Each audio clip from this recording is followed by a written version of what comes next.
Every church should be on the lookout for this silent killer because it comes wrapped in a very fancy package, but oftentimes comes when we're least looking for it.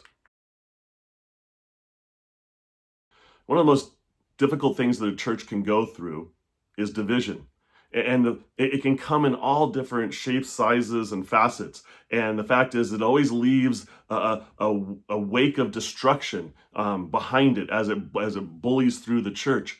And oftentimes people are caught off guard because they didn't see it coming. But that's exactly what Paul describes in Romans chapter 16. He talks about be on the watch for those people who cause division or try to create obstacles for you following Jesus Christ. One thing's for sure. There's always going to be conflict in a church. Why? Because there's humans in the church, and human nature is to be selfish. Human nature is to look out for one's own interests, to want their way. And when you have multiple people wanting their own way, there's only one thing that can happen. There's going to be conflict, and oftentimes that causes division.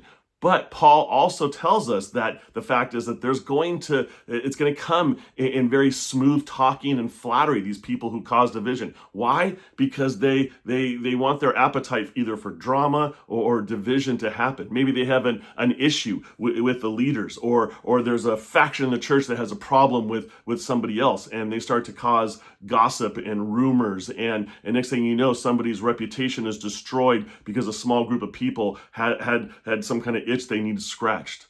And what do we do as Christians? Well, Paul is very clear that we need to be people who are, first of all, on guard. We're alert. We're looking for it. And this is especially true of the leadership. In our church, we have elders. And the thing is that when a church has strong leadership who's ready and looking for this and deals with the conflict right away, it produces confidence in the people. It also produces hope, because there's nothing more discouraging than losing friends and losing people from your church that you've known for years because they've been on the other side of division.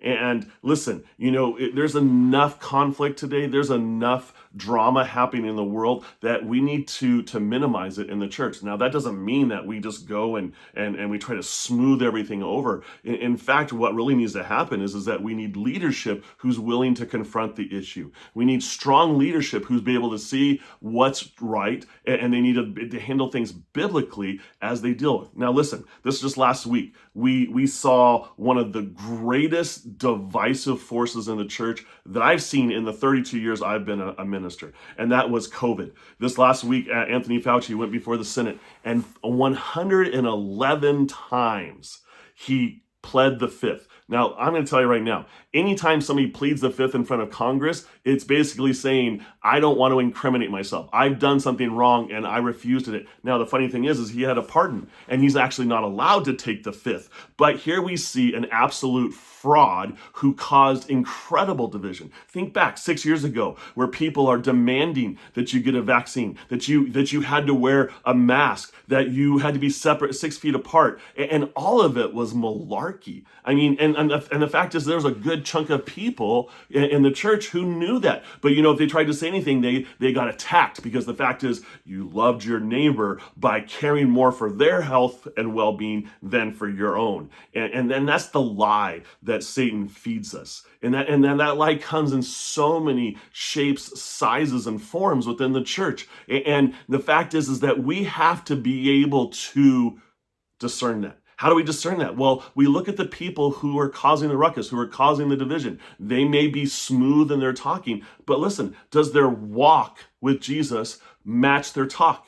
Are they truly following Jesus Christ? Because if they're following Jesus Christ, the Holy Spirit is going to convict their heart and is going to get after them for what they're causing. But if somebody's not following Jesus Christ, they're ignoring that. But the second thing is are these people creating obstacles for you following Jesus Christ? Are they putting rules and regulations? Are they trying to put hours on things that weren't hours on before? There's all so many different ways. I could come up with so many different examples. And the thing is simply this, you got to make sure that you don't lose hope. Okay, you have to keep your trust in Jesus Christ. You need to ask him for that wisdom and discernment. You need to pray for your leaders who are dealing with it, that they'll have the strength to stand up and they'll have the strength to stand for righteousness. And so I just want to encourage you today to make sure that you continue to follow Jesus Christ. And the fact is that when division comes in your church, it's not if, but when division comes in your church, that you will stand on the side of the truth of the Bible, and that you will back up your leadership if they are acting righteously, and that you will continue to shine the light of the gospel, not only in your church and the community, and you won't get caught up in all of the drama. And so as you go about your day, I want you to understand that this is going to happen. And it's just part of human nature. But as human nature is fallen and flawed, it needs to come under the submission of the leadership of the church and of the truth of Scripture. And when they do, it's amazing how God can work. So God bless you. Have a wonderful day.